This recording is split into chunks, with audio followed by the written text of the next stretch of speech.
हम लोग आज एक चैप्टर पढ़ने वाले हैं जिसका नाम है हाइट एंड डिस्टेंस, जो कि क्लास 10 का सब्जेक्ट है। क्लास 10 के सब्जेक्ट के मैथ्स में है ये हाइट एंड डिस्टेंस। और हाइट एंड डिस्टेंस को पढ़ने से पहले हम लोग कुछ ट्राइंगल्स के बारे में जानेंगे कि इसको ट्राइंगल्स में कैसे हम हाइट एंड डिस्टेंस को मेजरमेंट करते हैं, कैसे निकालते हैं। हाइट और डिस्टेंस दो चीज मिलकर बनाया गया हाइट एंड डिस्टेंस। हाइट और डिस्टेंस कैसे मेजरमेंट किया जाता है और हम लोग कैसे इसको सॉल्व करते हैं, इन सब चीजों के बारे में यहाँ बताया गया है। और भी चीजें बताई गई है जैसे कि इसमें elevation of angle of elevation, angle of depression, इन सभी चीजों को मिलाकर इसमें बनाया गया है।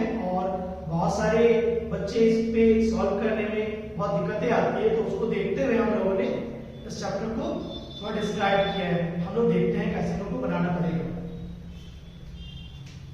तो स्टूडेंट्स हम लोग देख रहे हैं ये दो लाइन, ठीक है, ये दो लाइन है जिसमें कि ये दो लाइन मिलकर एक एंगल परफॉर्म करा रहा है जो कि एंगल 90 डिग्री का है, जो कि एंगल 90 डिग्री का है और ये 90 डिग्री पे ही परफॉर्म करता है।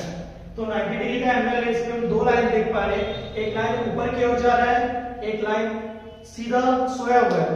तो जो ऊपर की ओर जा रहा है इसे हम लोग हाइट या तो परपेंडिकुलर करते हैं, परपेंडिकुलर कहते हैं। और जो नीचे की ओर सोया हुआ है इसको हम लोग बेस कहते हैं। अब एक चीज आपको जानना है कि परपेंडिकुलर जो है वो हमेशा वर्टिकल होता है और बेस जो है वो हमेशा हॉरिजॉन्टल होता है। बेस जो है वो हमेशा हॉरिजॉन्टल होता है। और एक बात हम लोग इसमें बनाने के लिए एंगल ऑफ एलिवेशन और एंगल ऑफ डिप्रेशन के बारे में बताया गया था। तो एंगल ऑफ एलिवेशन कैसे हम लोग जानेंगे, क्या एंगल ऑफ एलिवेशन होता है, वो हम लोग देखेंगे इस ट्राइंगल में। मान लेते हैं, सपोज करते हैं कि एक इंसान है, यहाँ पर चिंटू नाम का एक इंसान है, ये है चिंटू जी,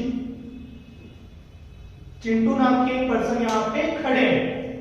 अब ये खड़े हैं, अब इनको अगर अपने सीधाई में देखना है, अपने सीधाई में देखना है तो सीधा देखेगा वो, अपने सीधाई में देखेगा तो कुछ इस तरह बनेगा। अगर मान लेते हैं इसे एक पंछी मिलता है, एक पंछी मिल जाता है जो कि ऊपर गया है, इसे उस पंछी को देखनी है, तो उस जब पंछी को वो देखेगा तो उसे देखने के लिए अपने गर्दन को थोड़ा ऊपर की ओर करना पड़ेगा। अपने गर्दन को थोड़ा ऊपर की ओर करेगा तो वो पंछी को देख पाएगा, अगर नहीं ऊपर की ओर करेगा तो वो पंछी को देख नहीं पाएगा। जबकि वो पंछी को देखना चाहता है तो वो पंछी को देखने के लिए अपने गर्दन को ठीक ऊपर की ओर करना पड़ा। अब वो पंछी को देख पा रहा है, तो पंछी को देखने के लिए जो गर्दन को ऊपर किया, अब उस गर्दन को ऊपर करने में एक एंगल परफॉर्म किया, यहाँ पर एंगल परफॉर्म किया, इसी पार्ट को हम कहते हैं angle of elevation. Angle of elevation कहलाता है, यही पार्ट आपका एंगल ऑफ एलिवेशन कहलाता है। और इसमें आपको एक बात की ध्यान जरूर रखनी है कि ये चैप्टर्स पे अधिकांश क्वेश्चन tan थीटा के माध्यम से बन जाएगा। tan थीटा के मीडियम से आपका अधिकांश क्वेश्चन सॉल्व हो जाएगा। कुछ क्वेश्चन जो ऐसे हैं जो कि रेयर केस में एक और अलग क्वेश्चन जो पाए जाएंगे वो cos थीटा sin थीटा से बने, तो अधिकांश क्वेश्चन आपका tan थीटा से बन जाएगा। tan थीटा का वैल्यू है, tan थीटा का फॉर्मूला आपका है tan थीटा इसका टू हो जाएगा p by b, p for perpendicular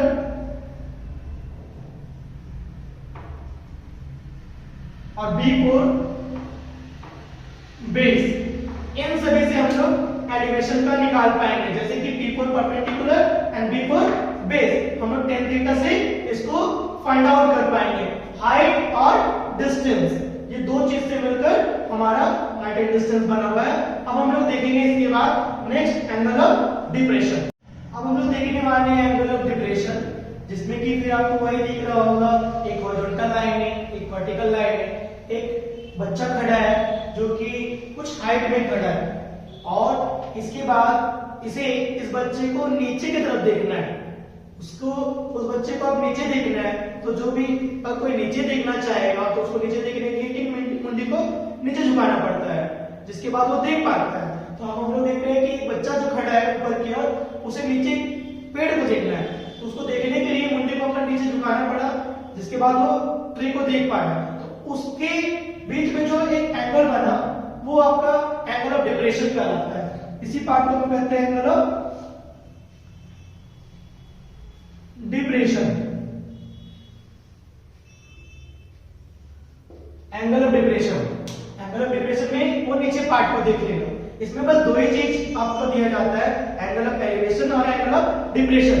जो एंगल ऑफ एलिवेशन और जो एंगल ऑफ डिप्रेशन को समझ जाते हैं उसको बहुत आसान से इस क्वेश्चन को बनाने में कोई भी दिक्कतें नहीं आती, क्योंकि बस एंगल ऑफ एलिवेशन है और एंगल ऑफ डिप्रेशन है जिसकी सहायता से वो बना पाता है और इसको सॉल्व कर पाता है।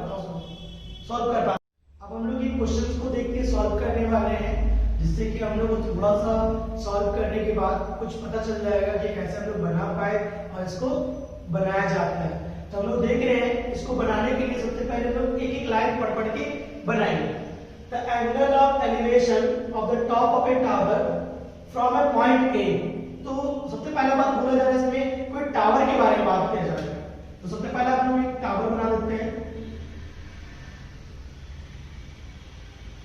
कुछ टावर इस तरह है। उसके बाद बोल रहा है कि from A point A on the ground, मतलब कि एक ग्राउंड में कोई पॉइंट है, ग्राउंड में कोई पॉइंट है जिसका नाम है ए, ठीक है, वो ग्राउंड पे पॉइंट ए है, वहां से एंगल ऑफ एलिवेशन 30 डिग्री का बन रहा है। एंगल ऑफ एलिवेशन 30 डिग्री का बन रहा है।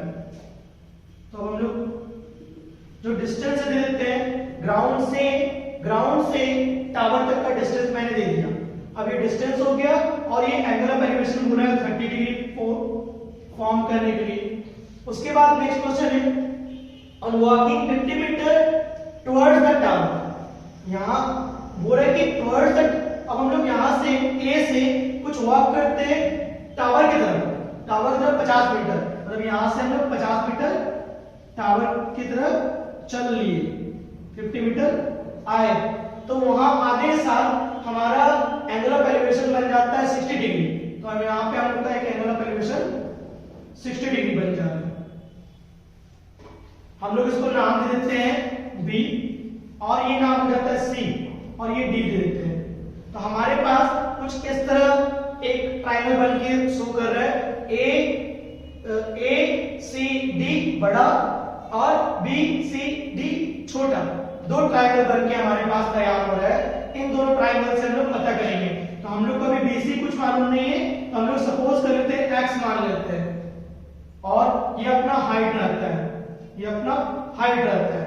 अब हम लोग सबसे पहले छोटे वाले ट्रायंगल को लेके पता करते हैं, उसके बाद बड़े वाले ट्रायंगल को शो करेंगे। तो सबसे पहले छोटे वाले ट्रायंगल को देखते हैं। तो नाम है हमारा B C D.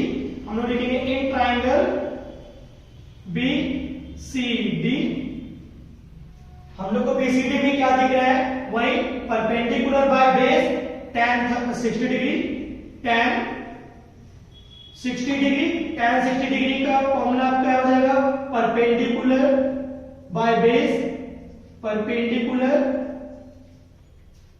By base, perpendicular आपका हो जा रहा है CD और बेस आपका हो जा रहा है BC, और tan 60 का वैल्यू हो जाएगा आपका √3। तो अब हम लोग CD पे पहले रख देते हैं x को, CD पे हम लोग रख देते हैं h को, और BC पे रख देते हैं हम लोग x को, और ये √3। और हम लोग देख क्या पा रहे हैं कि यहां पर h² तो हमारा आ जा रहा है √3x, ठीक है, h हमारे पास आ जा रहा है √3x आ जा रहा है। तो अब हम लोग इसके बाद इसको इक्वेशन 1 मान लेते हैं। अब ये मेरा छोटे वाले ट्रायंगल का काम सॉल्व हो गया। अब हम लोग बड़े वाले ट्रायंगल को ले लेते हैं। तो बड़े वाले ट्रायंगल का नाम हो जा रहा है ACD। लिख लेते हैं इन ट्रायंगल AC और D। इसमें हम लोग देख पा रहे हैं फिर वही tan 30 में परपेंडिकुलर बाय बेस वही tan 30 का हो जाएगा परपेंडिकुलर बाय बेस। परपेंडिकुलर आपका हो जा रहा है, परपेंडिकुलर आपका वही पड़ जा रहा है CD। और अब यहां ध्यान रखना है बेस के बारे में, तो बेस हमारा AC हो जाता है, क्योंकि यहां पे बेस AB प्लस BC, AC पूरा हो जाएगा तो AC। अब हम लोग यहाँ पे देख पा रहे हैं tan 30 का वैल्यू आपका हो जाएगा 1/√3 और परपेंडिकुलर हमारा h है और AC का जो डिस्टेंस है 50 प्लस x, AC आपका AB और BC दोनों मिलाकर AC बन गया, तो मतलब पूरा पूरी अगर आपका हो तो x प्लस 50 होगा डिस्टेंस, तो AC आपका हो जाएगा x प्लस 50। तो अब देख पा रहे हैं आप कुछ ऐसा। तो अब आपको एक काम करना पड़ेगा, h की जगह पर इस वैल्यू को पुट करना पड़ेगा, क्योंकि आपको दिख रहा है इक्वेशन 1 में h का वैल्यू अब हम लोग इस पे पुट करते हैं और देखते हैं कुछ ऐसा 1/√3।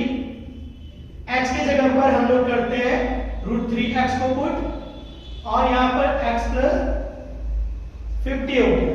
तो अब हम लोग देख पा रहे हैं क्या है, या ये वाला क्रॉस मल्टीप्लिकेशन हो जाएगा, ये इसके साथ और ये इसके साथ, इसको इसके साथ मल्टीप्लाई किया गया 1 into x प्लस 50 और इसको इसके साथ मल्टीप्लाई करेंगे √3 into √3x। तो हम √3 into √3 को मल्टीप्लाई करेंगे तो आएगा हमारे पास 3x और इसको मल्टीप्लाई करेंगे तो आएगा हमारे पास x प्लस 50।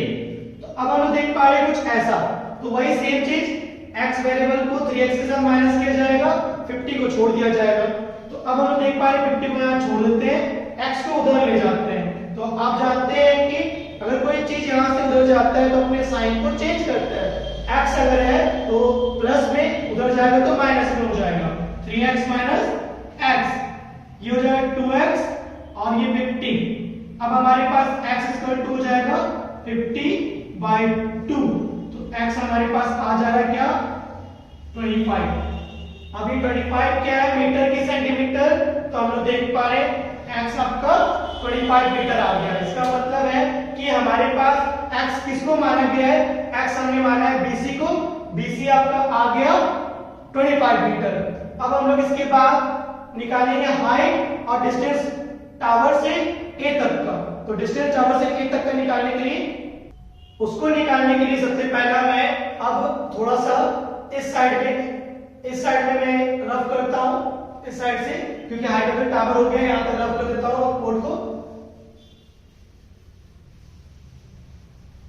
तो हमें दिख पा रहा है हाइट ऑफ द टावर और the distance of the tower from A. तो हाइट निकालने के लिए देखो आपको दिख रहा होगा h equal to √3x।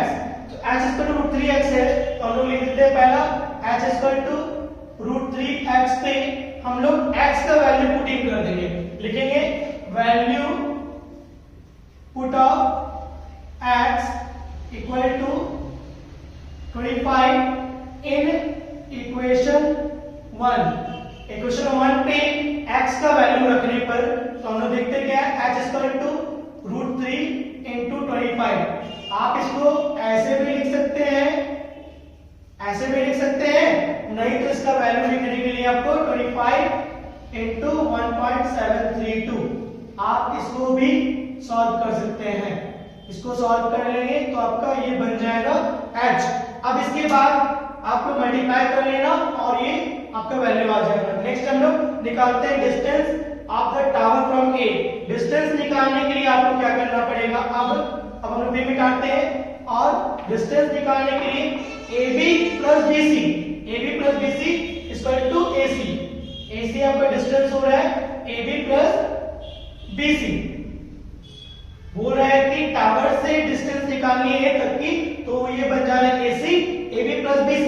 AB का डिस्टेंस दिया हुआ था 50 और BC का डिस्टेंस x था, तो हम लोग क्या करते हैं, BC x का वैल्यू हमारे पास 25 आया था, उसको पुटिंग कर देते हैं हम लोग। तो ये हो गया हमारा 75 मीटर। ये आ गया हमारा the distance of the tower from A।